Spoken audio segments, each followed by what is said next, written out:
मंचासीन अपने माननीय राष्ट्रीय अध्यक्ष जी का, अपने माननीय पूज्य मुख्यमंत्री जी का, अपने माननीय प्रदेश अध्यक्ष जी का स्वागत करने के लिए मैं इस खेल महाकुंभ के आयोजक भारतीय जनता पार्टी के पूर्व राष्ट्रीय मंत्री माननीय सांसद श्री हरीश द्विवेदी जी से आग्रह करूंगा कि अपने माननीय राष्ट्रीय अध्यक्ष जी को पुष्प गुच्छ भेंट करके, स्मृति चिन्ह भेंट करके उनका स्वागत अभिनंदन करें। अपने पूज्य मुख्यमंत्री जी का स्वागत अभिनंदन करें। अपने माननीय प्रदेश अध्यक्ष जी का स्वागत अभिनंदन करें। इसी क्रम में मैं चाहूंगा अपने माननीय क्षेत्रीय अध्यक्ष जी से, अपने माननीय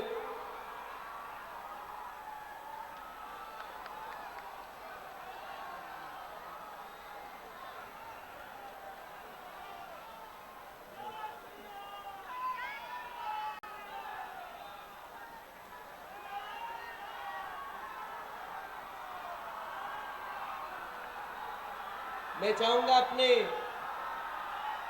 माननीय एक बड़ी माला से अपने माननीय सांसद जी, माननीय क्षेत्रीय अध्यक्ष जी, माननीय क्षेत्रीय प्रभारी जी, माननीय जिला प्रभारी जी, एक बड़ी माला से अपने राष्ट्रीय अध्यक्ष जी का, अपने माननीय मुख्यमंत्री जी का, अपने माननीय प्रदेश अध्यक्ष जी का स्वागत अभिनंदन करेंगे।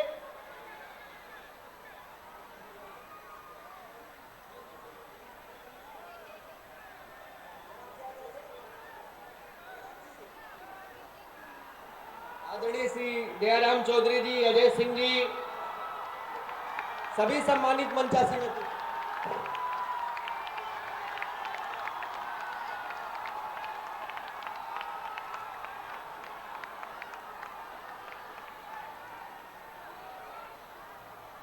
अब मैं निवेदन करूंगा अपने प्रभारी मंत्री जी से कि माननीय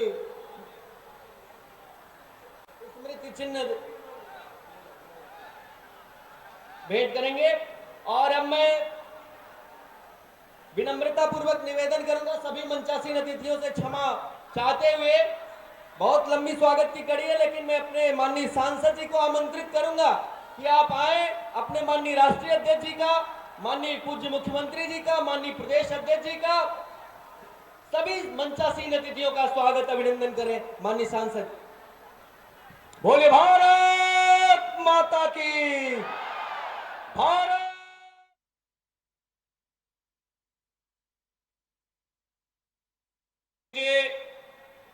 जिला अध्यक्ष विवेकानंद मिश्र जी, जिला पंचायत अध्यक्ष संजय चौधरी जी, माननीय विधायक श्री अजय सिंह जी, पूर्व विधायक दयाराम चौधरी जी, रवि सोनकर जी, और यहां पर भारी संख्या में उपस्थित बस्ती के मेरे सभी युवा साथियों, मैं आप सबकी ओर से सबसे पहले 3 राज्यों के विधानसभा चुनाव में प्रचंड बहुमत के साथ आदरणीय प्रधानमंत्री जी के मार्गदर्शन और नेतृत्व में, जिनकी रणनीति और जिनकी अगुवाई में संगठन ने ये प्रचंड विजय प्राप्त की है, भारतीय जनता पार्टी के राष्ट्रीय अध्यक्ष माननीय श्री जेपी नड्डा जी के उत्तर प्रदेश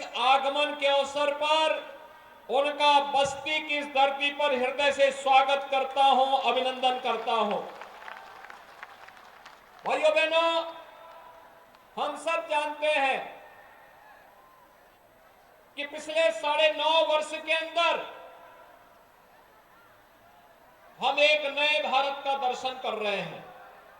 ये नया भारत जिसमें 142 करोड़ लोगों को गौरव के साथ आगे बढ़ने और बिना भेदभाव के विकास की प्रक्रिया के साथ जुड़ने का एक अवसर प्राप्त हुआ है।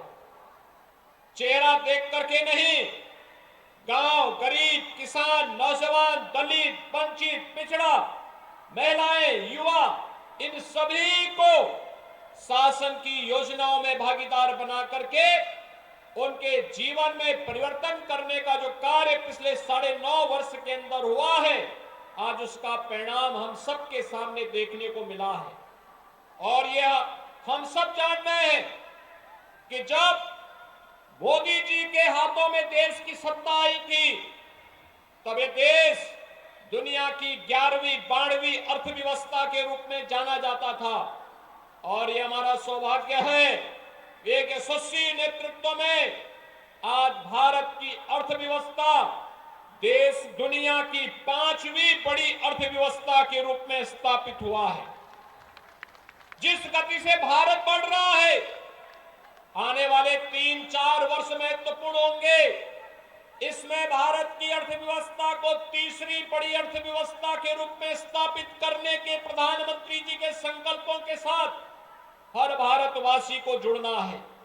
हर भारतवासी जुड़ेगा तो अर्थव्यवस्था की मजबूती होने का मतलब हर चेहरे पर खुशहाली आना, हर एक के जीवन में परिवर्तन आना। और इसी का परिणाम है बस्ती से हमारे राष्ट्रीय अध्यक्ष जी का विशेष संबंध है।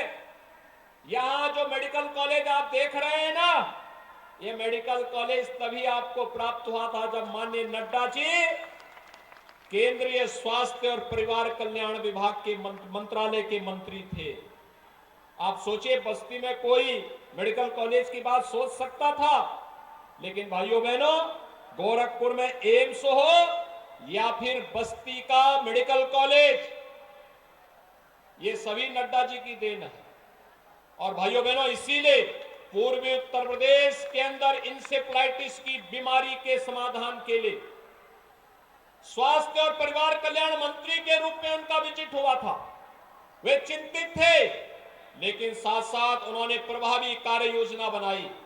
और आज मुझे बताते हुए प्रसन्नता है कि अध्यक्ष जी, हम लोगों ने इंसेफ्लाइटिस को पूरी तरह समाप्त कर दिया है। और प्रधानमंत्री मोदी जी के संकल्पों के अनुरूप यह बीमारी, जिसने 40 वर्ष में पूर्वी उत्तर प्रदेश के 50,000 बच्चों को निगल लिया था, आज उस बीमारी को हम पूरी तरह नियंत्रित करके उसका उन्मूलन कर चुके हैं।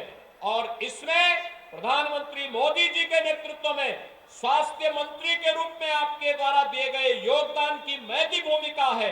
इस अवसर पर भी मैं आपका हृदय से स्वागत करता हूं, अभिनंदन करता हूं। भाइयों बहनों, एक खेलकूद महाकुंभ प्रत्येक संसदीय क्षेत्र में आयोजित हो रहे हैं। अभी हम लोगों ने वाराणसी में आदरणीय प्रधानमंत्री जी अपने संसदीय क्षेत्र के दौरे पे आए थे और ऐसे ही खेलकूद महाकुंभ के आयोजन के साथ जुड़े थे। अलग अलग प्रतियोगिताएं चल रही थी और प्रत्येक प्रतियोगियों में वहां पर प्रधानमंत्री जी उनको मिले थे। यह हमारे युवाओं को अपनी ताकत को दुनिया के सामने प्रस्तुत करने और अपनी सामर्थ्य का प्रदर्शन करने का एक अवसर प्रदान करता है। और जहां इसके लिए खेलो इंडिया खेलों के माध्यम से, फिट इंडिया मूवमेंट के माध्यम से, सांसद खेलकूद प्रतियोगिता के माध्यम से प्रधानमंत्री जी ने इसे प्रोत्साहित किया है, वहीं साथ ही साथ हर एक जनपद में एक सेंटर खेल के लिए बनाने की कार्रवाई भी आज भारत सरकार के स्तर पर प्रारंभ हुआ है। और भाइयों बहनों, उत्तर प्रदेश देश की आबादी की सबसे बड़ा प्रदेश होने के नाते उत्तर प्रदेश कैसे इसमें पिछड़ सकता है? उत्तर प्रदेश ने भी संकल्प लिया है, खेल और खिलाड़ियों के लिए हम लोग अपने कार्यक्रम को आगे बढ़ाएंगे। हर गांव में खेल का मैदान होगा, हर मैदान के साथ एक ओपन जिम भी होगा। हर गांव में युवक मंगल दल और महिला मंगल दल को हम लोग स्पोर्ट्स किट उपलब्ध करवाएंगे। और अब तक मुझे बताते हुए प्रसन्नता है कि हम लोगों ने प्रदेश में 65,000 युवक मंगल दल और महिला मंगल दल को स्पोर्ट्स किट उपलब्ध करवाने की कार्रवाई को आगे बढ़ाया है। हर जनपद में हम लोग स्टेडियम का निर्माण, हर विकास खंड स्तर पर एक मिनी स्टेडियम के निर्माण का कार्य भी युद्ध स्तर पर चल रहा है। और आज परिणाम है, देश के अंदर इस सामर्थ्य जहां आगे बढ़ी है, भाइयों बहनों, इस सामर्थ्य का परिणाम है ओलंपिक में भारत ने सबसे अधिक मेडल अब तक जीते हैं। और यही नहीं, एशियन गेम्स में भी आज जो प्रदर्शन भारत का है, पहली बार 100 का आंकड़ा पार कर रही है भारत।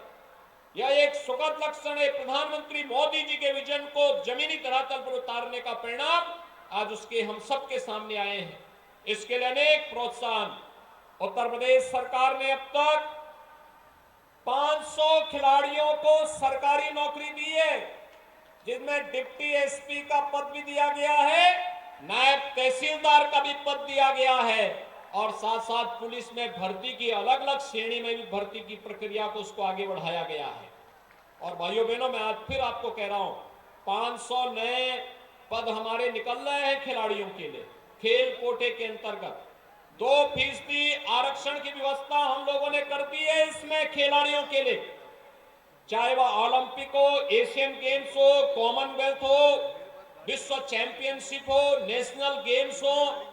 जो खिलाड़ी मेडल प्राप्त करेगा उसको सरकार सरकारी नौकरी देने की व्यवस्था भी करेगी और आजीवन उसके भरण पोषण के लिए सपोर्ट भी करेगी। और इसी उद्देश्य से सांसद खेलकूद प्रतियोगिता के इस कार्यक्रम में एक बार फिर से हम लोग यहां पर आए हैं। आप सबकी उपस्थिति हम सबको प्रोत्साहित करती है, आगे बढ़ने के लिए एक नया ताकत देती है। और इसी ताकत के साथ आज हम सब बस्ती जनपद में एक बार फिर से यहां पर आए हैं। मुझे बताते हुए प्रसन्नता है, बस्ती आज तेजी के साथ आगे बढ़ रही है। मुंडेरवा के भी हम लोग आ रहे थे, मुंडेरवा चीनी मिल को देख रहे थे, कितने अच्छे ढंग से चीनी मिल चल रही है। किसान खुशहाल हो, नौजवान को रोजगार प्राप्त हो, महिलाओं की सुरक्षा की पुख्ता व्यवस्था हो और खिलाड़ियों के प्रोत्साहन के लिए इसी प्रकार के आयोजन हो, तो देश को दुनिया की सबसे बड़ी ताकत बनने के प्रधानमंत्री मोदी जी के विजन को कोई ताकत रोक नहीं सकती है। और इसी संकल्प के साथ आज हम सब बस्ती में आगमन हुए हैं। मैं यहाँ के सांसद श्री हरीश द्विवेदी जी को, यहाँ के विधायक श्री अजय सिंह जी को, जिला पंचायत अध्यक्ष श्री संजय चौधरी जी को और पूरी टीम को जो इस खेल महाकुंभ के साथ जुड़े हुए हैं, उनको, जिला प्रशासन को हृदय से धन्यवाद देता हूं और विश्वास व्यक्त करता हूं। जिन खिलाड़ियों ने पदक जीते हैं उनको बधाई, और जिन्होंने प्रयास किया है और अच्छा प्रयास करेंगे तो अगले बार के सांसद खेलकूद प्रतियोगिता के साथ साथ अब प्रदेश में भी अलग अलग खेल के लीग प्रतियोगिताएं प्रारंभ हो रही हैं। ग्रामीण खेलकूद प्रतियोगिता, ग्रामीण लीग प्रतियोगिता खेलकूद के ये प्रदेश के अंदर प्रारंभ हुए हैं। इनमें आपको भागीदार बनने का अवसर प्राप्त होगा। आप सबके प्रति मेरी शुभकामनाएं। धन्यवाद। जय हिंद। बहुत बहुत आभार पूज्य मुख्यमंत्री जी। अभी पूज्य मुख्यमंत्री जी कह रहे थे कि माननीय मंत्री जी ने, माननीय राष्ट्रीय अध्यक्ष जी ने एम्स दिया, मेडिकल कॉलेज दिया, और वो जब 6 मेडिकल कॉलेजों की, जब माननीय स्वास्थ्य मंत्री जी उस समय थे, 6 मेडिकल कॉलेजों की जब आपने घोषणा किया था, तो बस्ती को आप इतना मानते हैं कि उस 6 में से 1 मेडिकल कॉलेज बस्ती में आपने दिया था। और मैं आपको बताते हुए मुझे प्रसन्नता हो रही है कि आज एमबीबीएस में एडमिशन करने वाला हमारा विद्यार्थी सबसे प्राथमिकता पर बस्ती मेडिकल कॉलेज को रखता है। इतनी अच्छी व्यवस्था यहाँ पर हो रही है। हम लोगों के बीच में आज पुनः माननीय राष्ट्रीय अध्यक्ष जी आए हैं। निश्चित तौर से आपकी प्रेरणा से इन खिलाड़ियों का उत्साहवर्धन होगा। माननीय राष्ट्रीय अध्यक्ष जी के नेतृत्व में आज दुनिया का सबसे बड़ा राजनीतिक संगठन, हम लोग उसके कार्यकर्ता हैं। मैं विनम्रता पूर्वक निवेदन करूंगा अपने भारतीय जनता पार्टी के राष्ट्रीय अध्यक्ष जी से कि यहाँ पर उपस्थित खिलाड़ियों को अपना आशीष प्रदान करें, अपना मार्गदर्शन दें। आपके लिए यही कहूंगा सर कि रोशनी की तलाश थी हमको, जिंदगी की तलाश थी हमको, आप आ गए सर तो ऐसा लगा आप ही की तलाश थी हमको। माननीय राष्ट्रीय अध्यक्ष जी, बोलिए भारत माता की, भारत माता की, भारत माता की।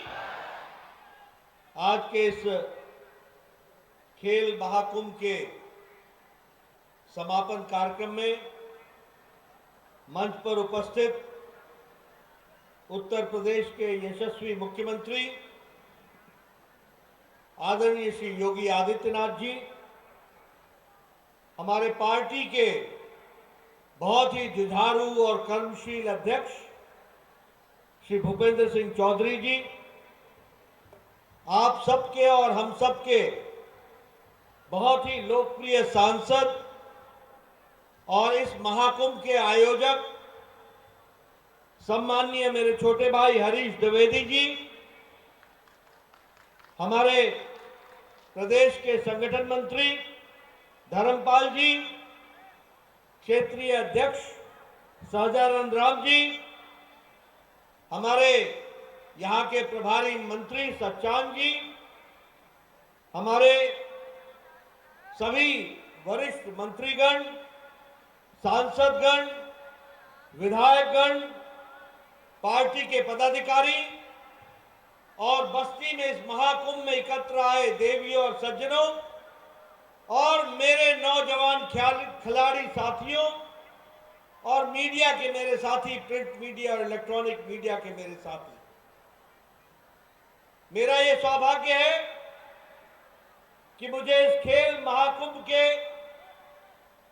समापन कार्यक्रम में योगी आदित्यनाथ जी के साथ इस कार्यक्रम में शामिल होने का सौभाग्य प्राप्त हुआ है। अभी अभी योगी जी कह रहे थे कि 9.5 साल में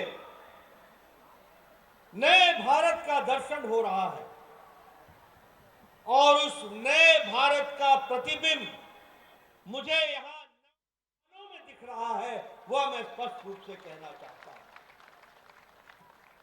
मित्रों, ये खेल महाकुंभ जिसकी शुरुआत 3 साल पहले